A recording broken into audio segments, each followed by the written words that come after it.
কমলিনীর রাগ ভাঙিয়ে কমলিনীকে কাছে টেনে নিল স্বতন্ত্র। অন্যদিকে পরশুদিন থেকেই মিঠির বিয়ের অনুষ্ঠান শুরু হবে। বন্ধুরা, চিরসখা ধারাবাহিকের আজকের পর্বে দেখানো হয়েছে কুর্চি ভোরকে বলে, দেখো আমাদের বাড়িতে যারই গেস্ট আসুক না কেন, একবার যখন এই বাড়িতে প্রবেশ করে তখন আমাদের সকলের অতিথি হয়ে যায়। এই যেমন তুমি নতুন দা মানে তোমার স্বতন্ত্রদার গেস্ট হয়ে বাড়িতে এসেছিলে, কিন্তু এখন যখন আমাদের সবার সাথে তোমার দেখা হলো, তার মানে তুমি আমাদের সবার গেস্ট। আর এই যে তুমি বললে না তুমি তোমার স্বতন্ত্রদাকে খুব ভালোবাসো, কথাটা শুনে আমাদের খুব ভালো লাগলো। কি বলো তো, নতুন দা মানে তোমার স্বতন্ত্রদার মতন মানুষকে ভালোবাসাটাই তো স্বাভাবিক। তোমার মতন তার এমন অনেক শুভাকাঙ্ক্ষী আছে যারা আমাদের নতুন দাকে খুব ভালোবাসে।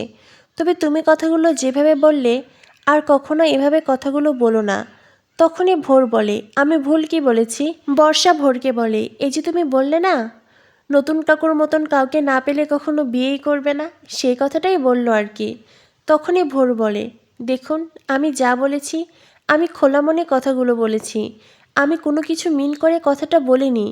কুর্চি বলে, হ্যাঁ তুমি হয়তো কোনো কিছু মিন করে কথাগুলো বলনি, কিন্তু কি বলো তো, এই ধরনের কথা সবাইকে বলতে হয় না, নিজের মনেই রাখতে হয়।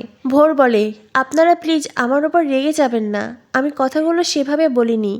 কমলিনী বলে, অযথা রেগে যাব কেন, তুমি তো যা বলেছ ঠিক কথাই বলেছ। তাছাড়া তোমার স্বতন্ত্রদার যদি কোনো প্রবলেম না হয় আমাদের কারোর কোনো আপত্তি নেই। তখনই স্বতন্ত্র বলে, আরে হয়েছে হয়েছে, আমি ওর কথা সেভাবে ধরিই না, ও যখন যা বলে নিজের মতো করে বলে, আমি সবটাই হেসে উড়িয়ে দেই, তোমরাও কেউ আর ওর কথা ধরো না, ওর মাথায় না ছোট্ট একটা ছিট আছে। যাই হোক অনেকটা রাত হয়ে যাচ্ছে, কুর্চি চলো তোমাদেরকে পৌঁছে দিয়ে আসি। তখনই কুর্চি বলে, নতুন দা আমি তো একলাই এসেছিলাম গো, অটো ধরো আমি একাই যেতে পারবো।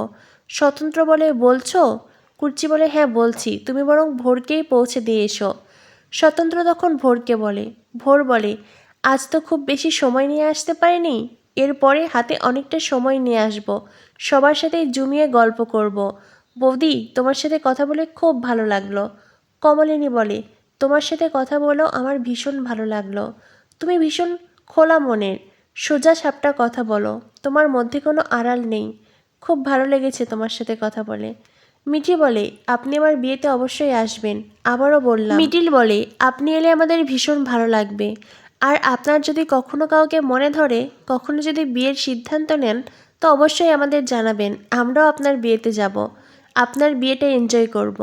তখনই ভোর বলে, সত্যি আমার মনে তেমন কিছু নেই, আমি বিয়ে করতেই চাই না। কমলিনী বলে, যদি কখনো মনে হয় তখনই না হয় বলবে। এরপরেই স্বতন্ত্র বলে, কমলিনী আমি তবে ভোরকে পৌঁছে দিয়ে আসি। কমলিনী বলে, আমাকে কথাগুলো কেন বলছো, তুমি যাও। তখনই স্বতন্ত্র বলে, কখনো কি এমন হয়েছে আমি বাইরে গিয়েছি তোমাকে না বলে? কমলিনী বলে, না হয়নি, আমার সামনে দিয়েই তো যাচ্ছ, যাও। এরপরেই স্বতন্ত্র ভোরকে নিয়ে ওখান থেকে চলে যায়। আর অন্যদিকে কমলিনীর খুব খারাপ লাগে। এরপরে দেখানো হয় রাতের বেলা কমলিনী স্বতন্ত্রের বিছানা করে দিচ্ছে, আর স্বতন্ত্র সোফায় বসে আছে, সে বই পড়ায় ব্যস্ত। হঠাৎ করেই স্বতন্ত্র বলে ওঠে, আজ কি তুমি আমাদের বাড়িতে গিয়েছিলে দাদা বৌদিকে নেমন্তন্ন করতে? কমলিনী বলে, দাদা বাড়িতে ছিল না, বৌদি ছিল, বৌদিকে নেমন্তন্ন করে এসেছি। তাছাড়া এতক্ষণ যখন জিজ্ঞাসা করার সময় পাওনি, এখন জিজ্ঞাসা করতে হবে না, আমার মেয়ের বিয়ে আমি বুঝে নেব। স্বতন্ত্র বলে, বারবার খালি এক কথা বলছো কেন, মিঠি কি শুধুই তোমার মেয়ে, মিঠি আমার মেয়ে নয়? কমলিনী বলে, সত্যিকারের মন থেকে বলো তো, তুমি কি মিঠিকে নিজের মেয়ে বলে মনে করো? সত্যিই যদি তুমি মিঠিকে নিজের মেয়ে মনে করতে তবে এই বাইরের মেয়ে কথাটা ওভাবে বলতে পারতো না, ও বলতে পারতো না বৌদি তোমার মেয়ে, বলতো তোমাদের মেয়ে। স্বতন্ত্র বলে, বাইরের কে কি বলবে এখন কি সেই কথার দায়ও আমার? কমলিনী বলে, তুমি নিশ্চয়ই ওকে বলেছো আমাদের ব্যাপারে সব কিছু? স্বতন্ত্র বলে, আমি বলতে যাব কেন, শুনলে না মেয়েটা আমার ব্যাপারে খোঁজ খবর রাখতো, তাই হয়তো কোনো জায়গা থেকে খোঁজ পেয়েছে। একটা বাইরের মেয়েকে আমাদের মধ্যে ঢুকিও না প্লিজ, সে কি বলবে না বলবে তার দায়িত্ব আমার নয়।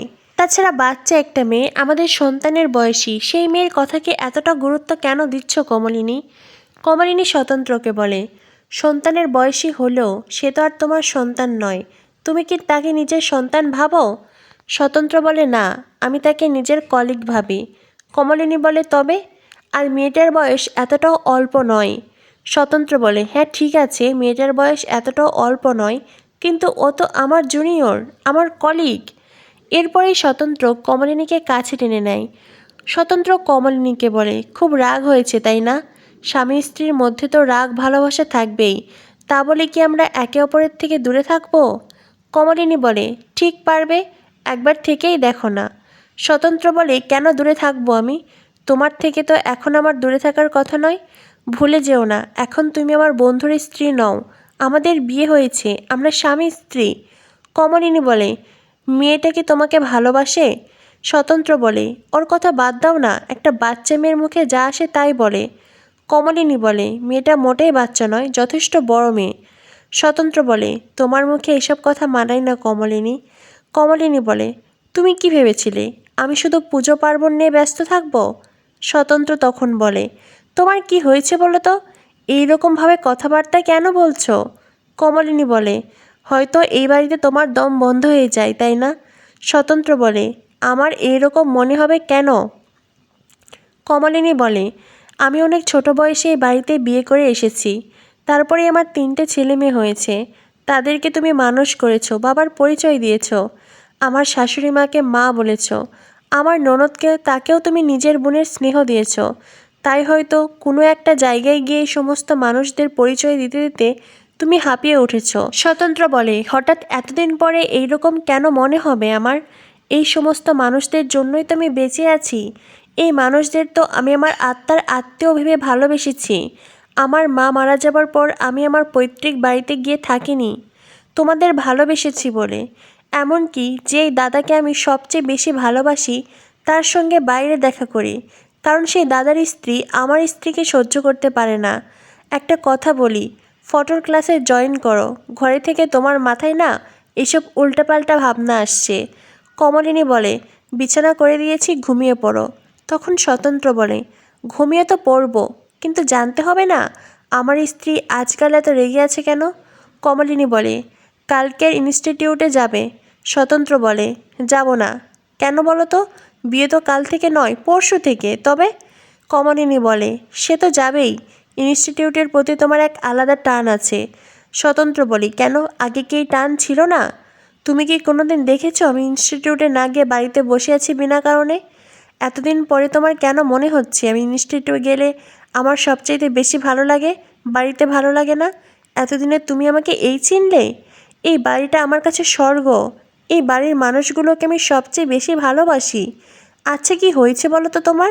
কমলিনী বলে, ওই মেয়েটা বারবার করে বলছিল তুমি নাকি ওর ভালোবাসার পুরুষ, তোমার শরীর স্বাস্থ্যের ব্যাপারে সাবধান করছে। আমি কি তোমার খেয়াল রাখি না নাকি? তখনই স্বতন্ত্র হাসতে হাসতে বলে, তুমি এই মেয়েটার সম্বন্ধে এত কিছু ভেবে নিয়েছো? আমার তো ভেবেই অবাক লাগছে। তাই বারবার বলছি তোমাকে এই সংসারের বন্ধন থেকে মুক্ত হয়ে বাইরে বের হতে হবে। ফটোগ্রাফির ক্লাসটা মন দিয়ে করো কমলিনী। ভোর এত ভালো পড়াশুনোয়, সে এত দূর পড়াশুনো করেছে। স্বতন্ত্রের প্রতি তার মুগ্ধতা, তার ভালোবাসা, সব কিছু দেখে কমলিনীকে নিজেকে স্বতন্ত্রের অযোগ্য মনে হচ্ছে। কমলিনীর বারবার মনে হচ্ছে, ভোরের মতো একজন যোগ্যতা সম্পন্ন মেয়ে যে স্বতন্ত্রকে এত ভালোবাসে, সেখানে কি কমলিনীর কোনো যোগ্যতা আছে স্বতন্ত্রকে ভালোবাসার? কিন্তু কমলিনী জানে না, ভালোবাসা কখনো যোগ্যতা অযোগ্যতা বিচার করে না। স্বতন্ত্রের কাছে কমলিনীই তার পৃথিবী। স্বতন্ত্রের চোখে কমলিনীই হলো এই পৃথিবীর শ্রেষ্ঠ নারী। তাই ভোর বা ভোরের মতন যে কেউ স্বতন্ত্রকে ভালোবাসতেই পারে। কিন্তু স্বতন্ত্র মনে প্রাণে সারা জীবন শুধুমাত্র কমলিনীকেই ভালোবেসেছে। হ্যাঁ, ভোরের কথাবার্তা, তার কথা শুনে, তার সব কিছু দেখে শুনে হয়তো বা স্বতন্ত্র ভোরের মধ্যে বন্ধুত্বপূর্ণ সম্পর্ক গড়ে উঠবে। তবে তাদের মাঝে কখনোই ভালোবাসার সেই সম্পর্কটা গড়ে উঠবে না, যেটা কিনা স্বতন্ত্র কমলিনীর মাঝে গড়ে উঠেছে। তাই ভোরের উপস্থিতি কমলিনীকে সাময়িকভাবে কষ্ট দিলেও একটা সময় কমলিনী বুঝতে পারবে স্বতন্ত্র শুধু তারই, স্বতন্ত্র শুধু কমলিনীকেই ভালোবাসে। তাই ভোরের উপস্থিতিতে কমলিনী স্বতন্ত্র আলাদা হবে না, বরং তাদের ভালোবাসা আরও বেশি গভীর হবে।